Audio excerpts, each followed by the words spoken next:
guys, I'm Liz. And I'm Bridget. And we're the Twinchesters. And today we are going to do our top 5 weekly list. And this weekly list is our top 5 standalone novels. Novels that have no part of a series whatsoever. Yeah, no sequels, no prequels, no novellas, no tie-ins, nothing. Just one book. Just one. Okay, so my fifth novel is Eleanor Park by Rowell. Yes. Okay, so this book, it's a YA novel, and I like it because it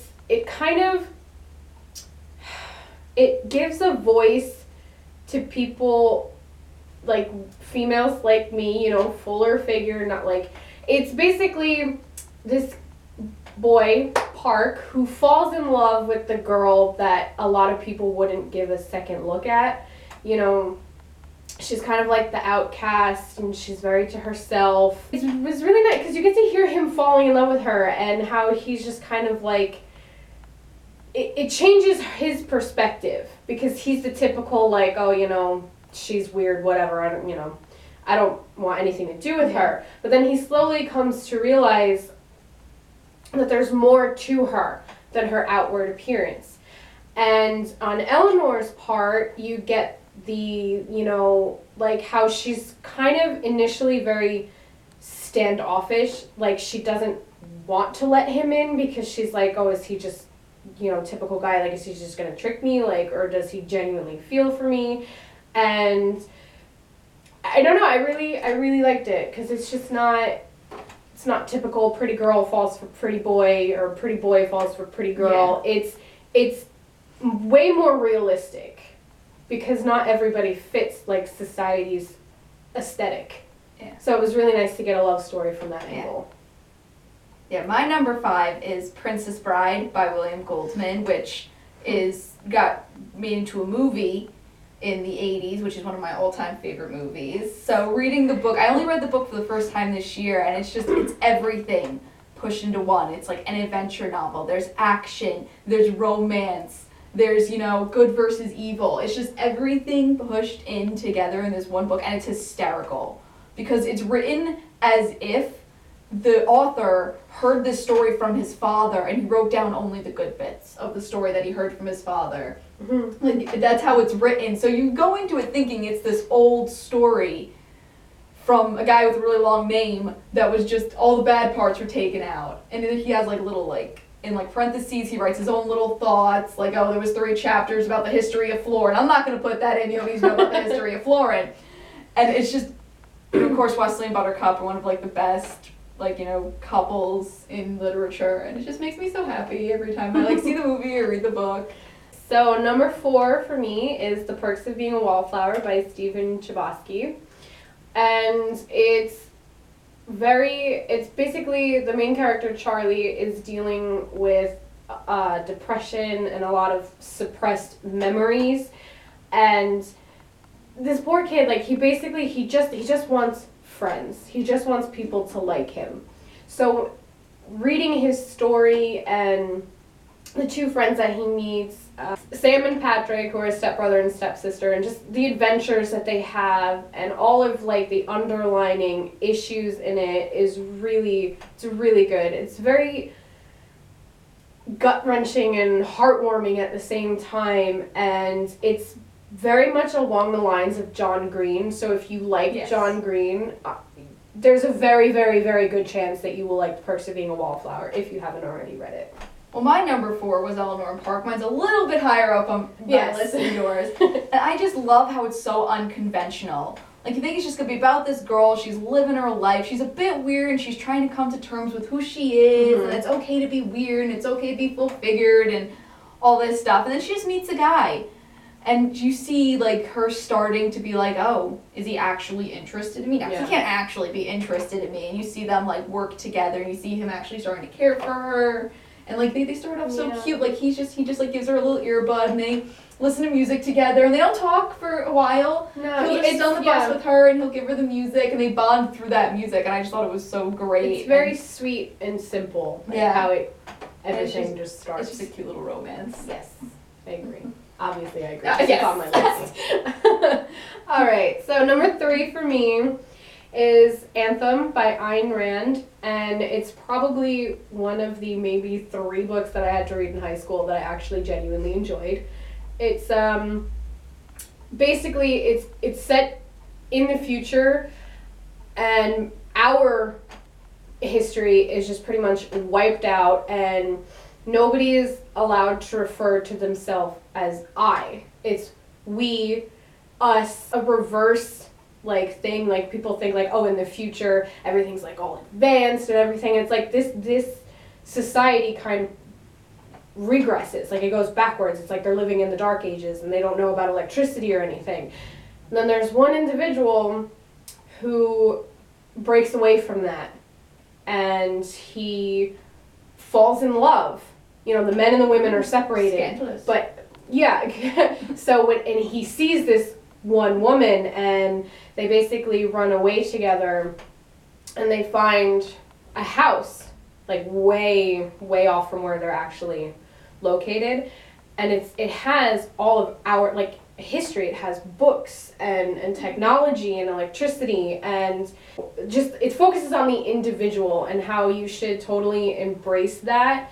And you know, society, there's certain societies that don't encourage individualism. Yeah. And this book, Anthem, it's just basically about like self-discovery and embracing who you I'm are. definitely have to read it. I've never actually read It's it. very small. It's a little over 100 pages. It's probably the only small book she ever wrote because all her other books are like 800 pages. Oh, sheesh. My number 3 is Abundance of Katherines by John Green, and I had to put a John Green novel on here because I love the way he writes, and a lot of people don't really know about Abundance of Katherines. And it's pretty much just a book about this guy who dates Katherines. From like the age of 12 to the age of 18, every single girl that he's ever had a crush on or ever dated name was Katherine. Okay. And he doesn't know why. Well, it all started with the one Catherine. It just started with the Was Katherine, and he doesn't know why. And then the last Katherine breaks up with him, and him and his best friend decide to go on this like road trip. Just throw because. everything in the van, go on a road trip, get away from the Katherines, and they wind up in this little, you know, rinky-dink of a town. There's not many people living in there, and they come across this girl, and she lets him like live with them for a while, like her and her mother. And he decides to, this is one of my favorite parts of the book, he decides to figure out using math, Oh, yes. like the probability of love and why he always picks Katherines. Yeah. And like I just, Comes up with it's the formula. so funny because nobody would think to do that. You know, Yeah. you're reading this and you're like, why are you doing this, dude? Like it's so funny, and like you silly. start to see like the girl is not named Katherine. I can't remember her name. It's been a while since I've read it. But the girl that they wind up running into, and you see him starting to like her, but he doesn't want to like her because her name's not Katherine, and she has a boyfriend. yeah, and she has a His name is Colin. Like the main character's. I'm sorry, I'm totally cutting into It's this okay. one. But the main character's name is you Colin. have better memory than I do. And her boyfriend's name is Colin. So it's just like Oh, yeah, everybody double dates Collins. like it's only the same names. That's it. You can't deviate. I forgot from about the that. double Collins. Oh, but then you watch, like you see, like they start becoming like getting like a really close unit. Mhm. And he starts like showing her the math problems and all that, and they wind up together, and it's just really Yeah. cute. Like nobody ever talks about Abundance of Katherines. It's always like Looking for Alaska, Paper Towns, Fault in Our Stars. Right. But like Abundance of Katherines is definitely my favorite John Green novel. Number 2 for me is Tuck Everlasting by Natalie Babbit, and the book is literally like the tiniest thing. I was so close to being on my list. And I have loved that book probably since I was about 12 years old, and it's just so cute. I don't know. I love it. It's so Innocent. heartfelt and innocent. And it's basically about this young girl named Winnie who comes across a family, and they live forever. They're immortal. And she falls in love with the younger son. And it's very interesting to see how each member of the family handles the fact that they can never die. Like the mom's just kind of there. She's doing her own thing. She loves her boys. You know, she loves her husband. And her husband's kind of like stern and reserved, like he's just accepted his fate and that's that. And Jesse, who's the one that Winnie actually falls in love with, he just loves his life. He just goes and does all these things, goes on so many adventures, and just fully embraces the fact that he has all of time in the palm of his hand. Yeah. And then his older brother absolutely hates it. you know, he wouldn't wish this life upon anybody. And you find out that he was married and had children. But the fact that he wasn't aging made his wife think, you know, that he made a pact with the devil or something, you know, because it's set in like an older time period, and she leaves him, you know, and takes the children, and he's just devastated by that. Like he's stuck. And of course Winnie runs away with them, and her parents are looking for her, and there's drama and romance and adventure, all for true love. And it's so cute. And like Bridget said, it's so innocent. And it's just, I don't know.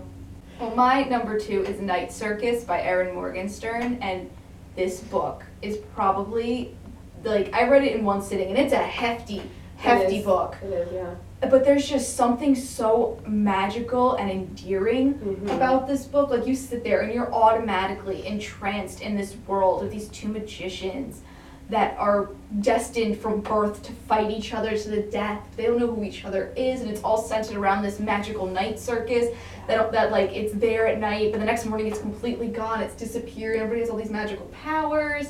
And they're like skirting around each other, and they wind up falling in love, but not knowing that they have to fight each other, and it's just, the writing is so amazing.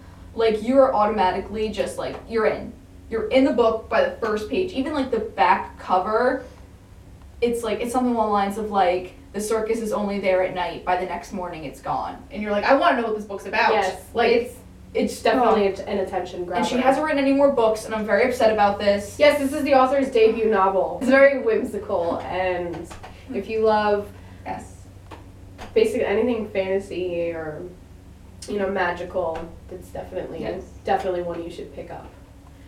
What's your number one? My number 1 is To Kill a Mockingbird by Harper Lee. Obviously.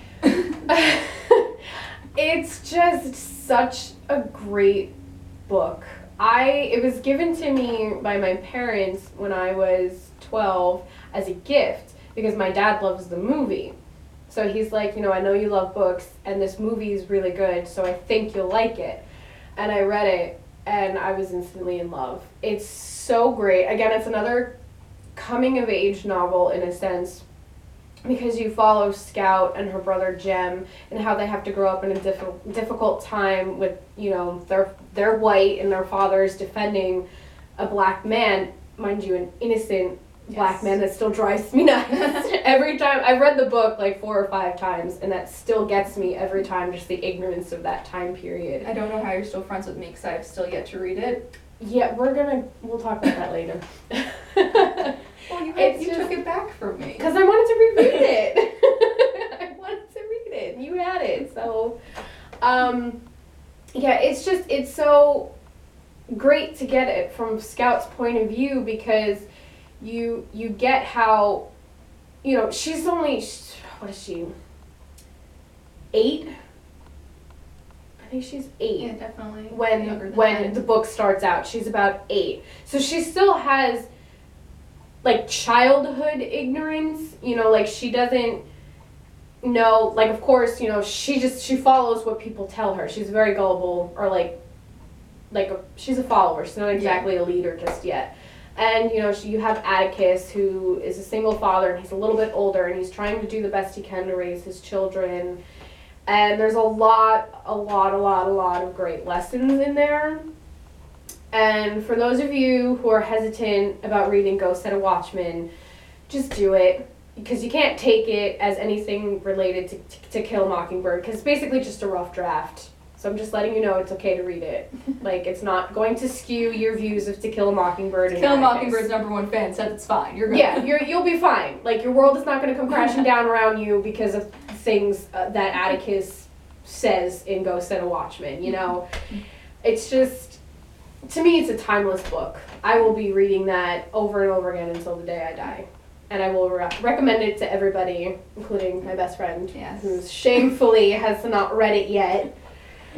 Well, my #1 is actually her #5, which I'm really mad about, and it's Perks of Being a Wallflower. That was my #4. Don't yell at me. Still, it wasn't your #1. It's higher than #5. It wasn't your #1. I'm sorry. Perks of Being a Wallflower, it's such a real and honest story about a kid who had a rough time before hitting high school. Like his best friend commits suicide. He doesn't know what to do with that and all these suppressed memories that he has. And he's just so alone. And you watch him go through, you know, the first couple weeks of high school by himself. And then because of just the kindness of one person, Patrick, he gets entranced in this new life with the friends, and they automatically just take him in and care for him no matter what happens. And just, it's so, I love how it's just so honest. Like there's no skirting around the bad points, there's no, you know, upping the good points. It's all written as a teenager writing a diary. Right, it's very very honest. I mean, they go over a lot of things, you know, like sexual abuse, bad relationships, abortion, you know, abusive abusive relationships on top of that.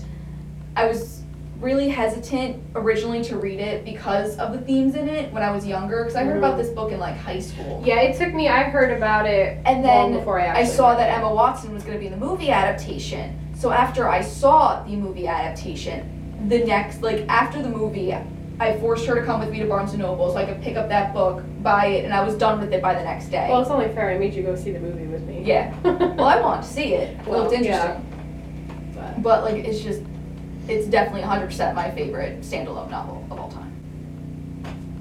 It's a very well-rounded list we have. Yes. It's very good. Only 2 are the same. We did a good job. Progress. Yeah. Alright guys, we would love to know what your guys' top 5 standalone novels are. We would love to hear your And also favorites. let us know if you've read any of the books that we mentioned on our list. Yes. And tell us know what you think of them, and if we forgot any, let us know. And like, subscribe, tell your friends. Yes. Let everybody in on this. Alright guys, we'll see you later. Bye.